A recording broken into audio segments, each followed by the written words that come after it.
Assistam agora. Muito bom dia, ouvintes do Direto da Redação. Hoje, quarta-feira, dia 15 de setembro.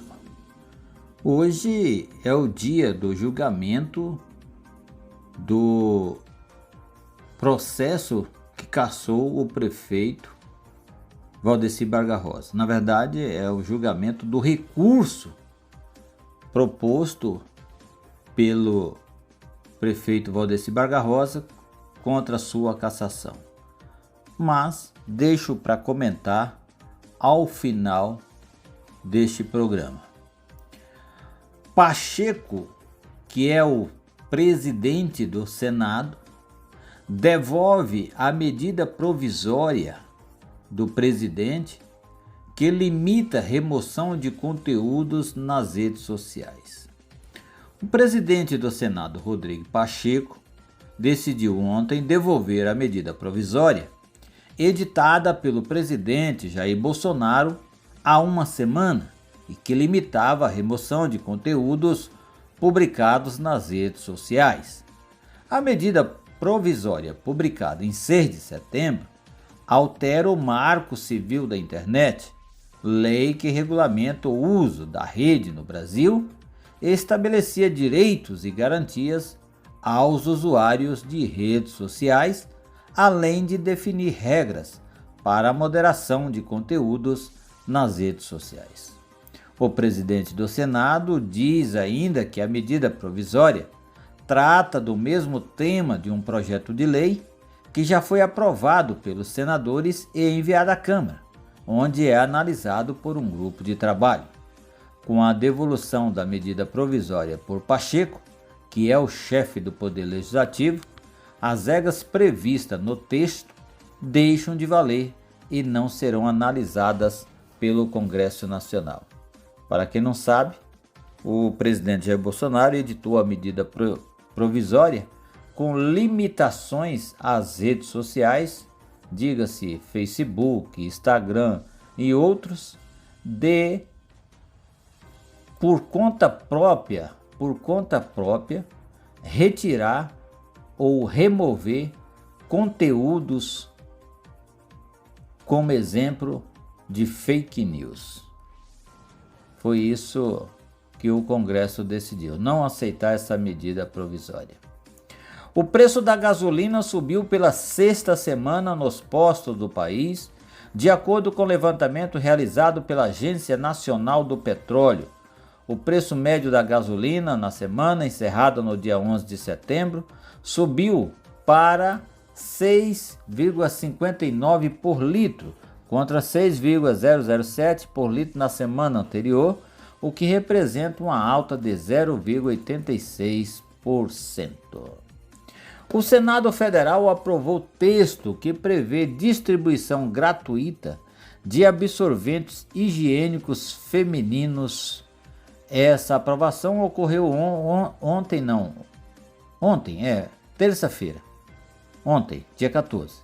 Projeto que cria o Programa de Proteção e Promoção da Saúde Menstrual para assegurar a oferta gratuita de absorventes higiênicos femininos. A proposta, que teve origem na Câmara e lá foi aprovada no mês passado, com aval dos senadores, o projeto segue agora para a sanção do presidente Jair Bolsonaro. Se sancionada, as regras previstas no texto entrarão em vigor em 120 dias após publicação do texto no Diário Oficial da União. Poderão ser beneficiadas pelo programa estudantes de baixa renda matriculadas em escolas da rede pública de ensino, mulheres em situação de rua ou em situação de vulnerabilidade social extrema, mulheres apreendidas e presidiárias recolhidas em unidade do sistema penal e mulheres internadas em unidades para cumprimento de medidas socioeducativas. Lembrando que esse projeto de lei, com efeitos no município, foi apresentado na Câmara Municipal pelo vereador Ari Bonilha e aprovado por todos os vereadores. Então, aqui no nosso município já existe uma lei autorizando o Poder Executivo a aderir ou promover eventual programa dessa natureza. O Brasil volta a ter média móvel acima de 500 mortes diárias por Covid após 6 dias. O Brasil registrou nesta terça-feira, ontem, dia 14, 709 mortes por Covid nas últimas 24 horas. O país contabiliza agora 587.847 óbitos e 21.017.736 casos de coronavírus até a presente data. O estado do Acre foi o único que não registrou novos casos nem morte pela doença em 24 horas. Aqui no estado de Mato Grosso, noticiam-se que pelo menos 367 casos de Covid foram diagnosticados nas escolas após as voltas às aulas. Mesmo com as 2 doses da vacina contra a doença, os profissionais da educação foram os que mais se contaminaram. 197 trabalhadores foram infectados.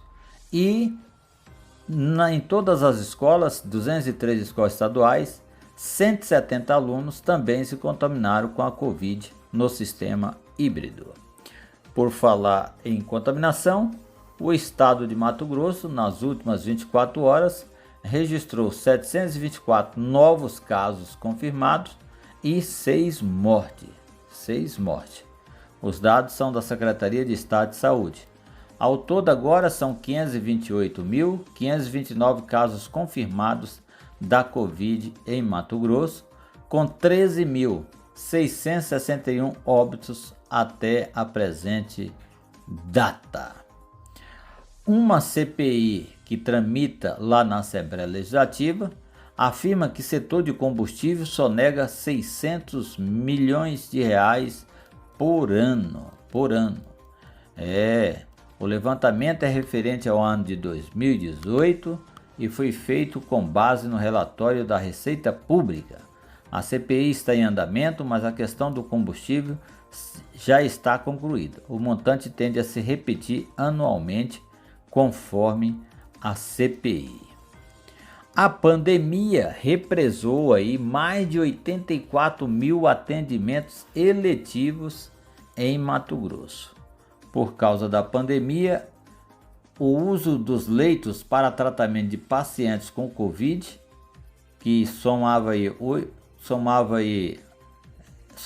aumentou, né? Teve que aumentar para atender os pacientes, prejudicou 84.389 atendimentos eletivos que não são de urgência ou emergência e que não puderam ser realizados no ano passado no estado de Mato Grosso. A cidade de Rondonópolis registrou nas últimas 24 horas um total de 82 novos casos. Mas, graças a Deus, não ocorreu nenhuma morte na cidade de Rondonópolis nas últimas 24 horas. O total de casos já diagnosticados de Covid em Rondonópolis chegou a 37.326 e o total de mortes 930. Aqui no município de Guiratinga, ontem foi registrado mais um caso positivo na cidade. Mais um caso. Depois de 3 dias sem nenhum caso, ontem apareceu um caso. Agora o total de pessoas que já foram contaminadas em Guiratinga chega a 821. Desses, apenas 10 pessoas estão com o vírus ativo no organismo. 9 deles estão em isolamento domiciliar e ainda permanece um na UTI. Até a presente data, já tivemos a perda de 39 pessoas.